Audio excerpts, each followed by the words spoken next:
Elle n'était qu'une ombre méprisée, une femme de ménage piétinée par des regards arrogants, une silhouette que personne ne daignait voir. Ils la traitaient comme un insecte, un rien, mais ce qu'ils ignoraient, c'était la bombe qu'elle portait en elle, un secret prêt à exploser. Ce soir, tout bascule. Accrochez-vous jusqu'à la fin pour découvrir comment le pouvoir arrache les masques et écrase les tyrans d'une manière qui vous laissera sans voix. Abonnez-vous et donnez vos avis dans les commentaires.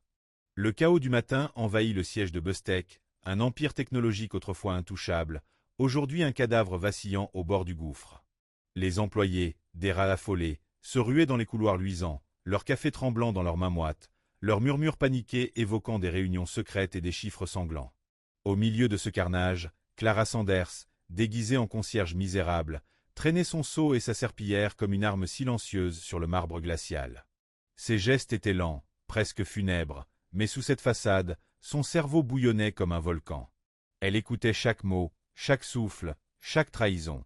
Car Clara n'était pas une victime. Elle était la prédatrice.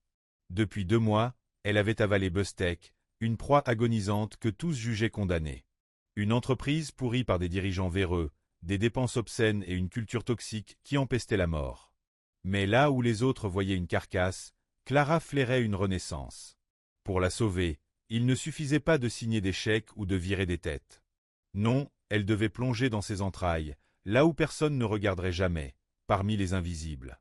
Pendant 2 semaines, elle avait rampé dans la peau d'une concierge, frottant les sols souillés, vidant les poubelles puantes, un fantôme parmi les vivants. Mais ses yeux et ses oreilles étaient des pièges mortels, capturant chaque détail sordide.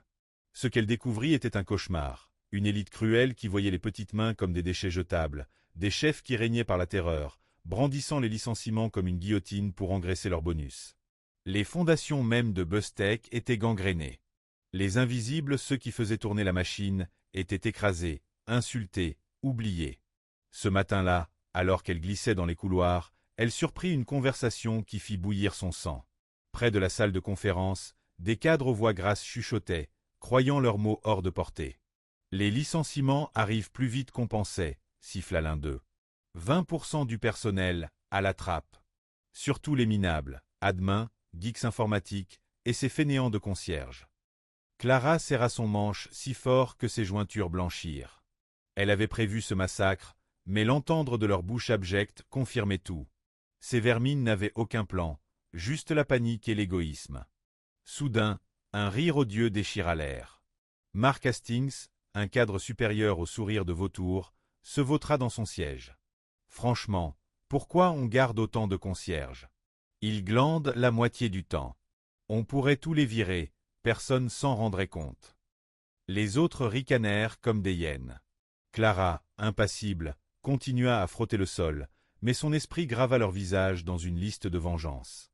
Plus tard, pendant sa pause, elle sirota son café dans une tasse ébréchée, invisible dans la salle des employés. « T'as vu la nouvelle concierge » gloussa Jennifer, une assistante au venin sucré. « Elle ouvre jamais la bouche. Elle doit même pas parler anglais. » Les rires fusèrent. Clara ne broncha pas. Les insultes? Elle avait survécu à pire.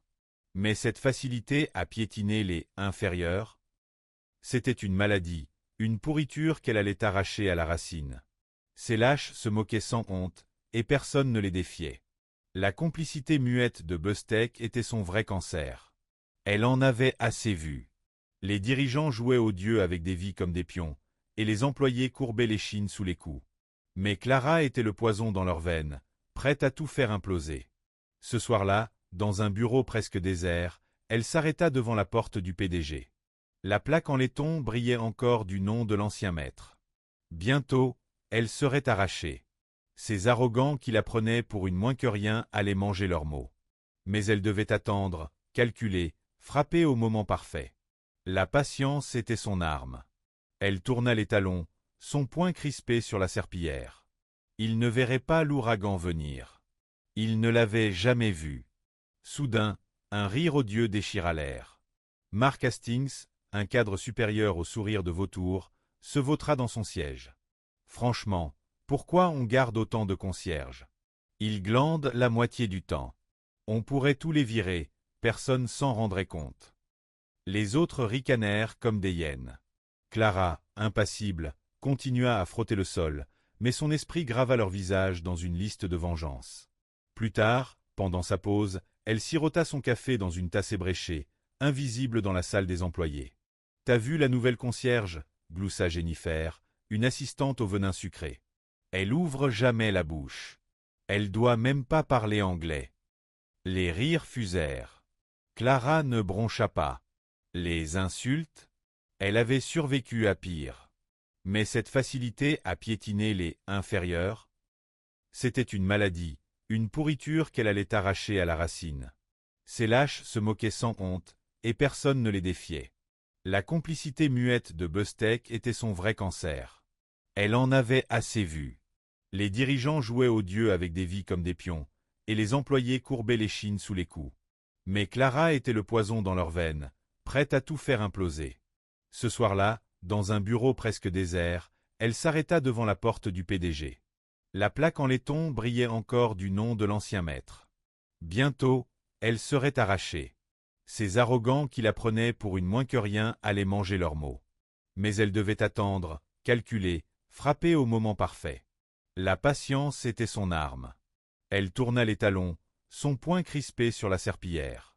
Il ne verrait pas l'ouragan venir. Il ne l'avait jamais vu. L'après-midi, on l'appela pour nettoyer une salle de conférence. Mark Hastings entra, téléphone à l'oreille, aboyant. Oui, les licenciements, c'est vital.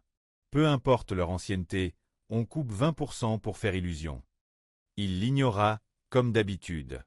Les petites mains, on s'en fout. Et le personnel d'entretien? Des parasites. Clara ravala sa fureur. S'il savait. Ce soir-là, longeant les bureaux vides, elle pensa à ces âmes terrifiées par demain, à leur rire cruel, leur indifférence. Le vent tournait. Bientôt, il paierait. La salle de conférence vibrait de murmures fiévreux. Clara entra, son chariot grinçant, invisible comme toujours. Mais aujourd'hui, elle ne resterait pas dans l'ombre. Hastings fanfaronnait, on n'y coupe pas. Licenciement maintenant. 20% minimum. À demain, support, concierge dehors. Personne ne broncha. Lâche. Puis un autre susurra. Si on le vend bien, ça passera pour une restructuration. Clara lâcha la serpillière. Fini de jouer. Elle marcha vers le PDG, Richard Owens, qui feuilletait ses rapports comme un roi déchu. Il faut tout repenser, lança-t-elle, calme mais tranchante. Le silence tomba comme une lame. Owens cligna des yeux, perdu. Hastings aboya. « Qu'est-ce que tu fous là, toi ?» Elle le fixa, glaciale. « Je suis là parce que l'avenir de Bustek me concerne. » Rire nerveux.